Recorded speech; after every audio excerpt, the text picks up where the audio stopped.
नमस्ते दोस्तों, स्वागत है हमारे YouTube चैनल में। पिछली वीडियो में हमने अनुच्छेद 9 को समझा, जिसमें जाना कि विदेशी नागरिकता लेने वाले अपनी भारतीय नागरिकता खो देते हैं।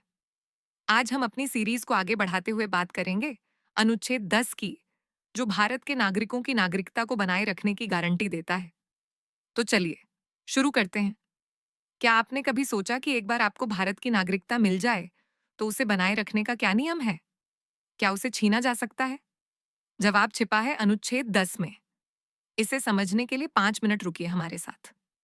अनुच्छेद 10 कहता है, हर वह व्यक्ति जो अनुच्छेद 5, 6, 7 या 8 का उल्लेख करता है, 8 के तहत भारत का नागरिक है या माना जाता है, वह संसद द्वारा बनाए गए किसी भी कानून के अधीन भारत का नागरिक बना रहेगा। सीधे शब्दों में, यह अनुच्छेद उन लोगों की नागरिकता की रक्षा करता है जिन्हें पहले के अनुच्छेदों के तहत नागरिकता मिली है, लेकिन यह भी कहता है कि संसद को नागरिकता से जुड़े नियम बनाने का अधिकार है। पहला हिस्सा, अनुच्छेद 10 का मतलब, अनुच्छेद 10 नागरिकता की निरंतरता की गारंटी देता है। अगर आप अनुच्छेद 5 जन्म या निवास के आधार पर, अनुच्छेद 6 पाकिस्तान से आए प्रवासियों के लिए, अनुच्छेद 7 पाकिस्तान गए और वापस आए लोगों के लिए, या अनुच्छेद 8 विदेश में भारतीय मूल के लोगों के लिए के तहत नागरिक बने हैं, तो आपकी नागरिकता बनी रहेगी। लेकिन संसद को यह शक्ति है कि वह कानून बनाकर नागरिकता के नियम तय करे, जैसे नागरिकता कब और कैसे खत्म हो सकती है। दूसरा हिस्सा, ऐतिहासिक संदर्भ, जब संविधान 26 जनवरी 1985 को लागू हुआ, तब नागरिकता का सवाल बहुत जटिल था। बंटवारे के बाद भारत को यह सुनिश्चित करना था कि जिन्हें नागरिकता दी गई, उनकी स्थिति स्पष्ट रहे।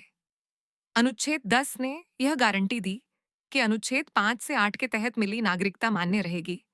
साथ ही इसने संसद को भविष्य में नागरिकता के नियम बनाने की छूट दी, जिसके आधार पर 1955 में नागरिकता अधिनियम बनाया गया। तीसरा हिस्सा, आज की प्रासंगिकता, अनुच्छेद 10 आज भी महत्वपूर्ण है क्योंकि यह नागरिकता की स्थिरता को बनाए रखता है। 1955 का नागरिकता अधिनियम, जो अनुच्छेद 10 से प्रेरित है, यह तय करता है कि नागरिकता कैसे दी जाएगी या खत्म होगी। उदाहरण के लिए, अगर कोई नागरिक देशद्रोह जैसे गंभीर अपराध करता है, तो संसद के बनाए कानून के तहत उसकी नागरिकता खत्म हो सकती है। यह अनुच्छेद भारत की संप्रभुता और कानून के शासन को मजबूत करता है। उदाहरण, मान लीजिए कोई व्यक्ति अनुच्छेद 5 के तहत 1950 में भारत का नागरिक बना। अनुच्छेद 10 यह गारंटी देता है कि वह नागरिक बना रहेगा जब तक कि वह कोई ऐसा काम न करे जो संसद के कानून के तहत उसकी नागरिकता छीन ले, जैसे विदेशी नागरिकता लेना। तो दोस्तों, अनुच्छेद 10 भारत की नागरिकता को स्थिर और सुरक्षित रखने का एक मजबूत स्तंभ है। यह नागरिकों को उनकी पहचान की गारंटी देता है, साथ ही संसद को नियम बनाने की शक्ति देता है।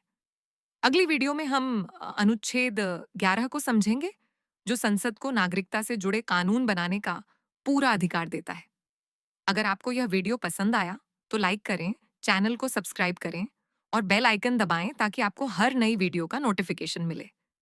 कमेंट में बताएं, क्या आप चाहेंगे कि हम किसी खास अनुच्छेद को जल्दी कवर करें? मिलते हैं अगली वीडियो में। जय हिंद।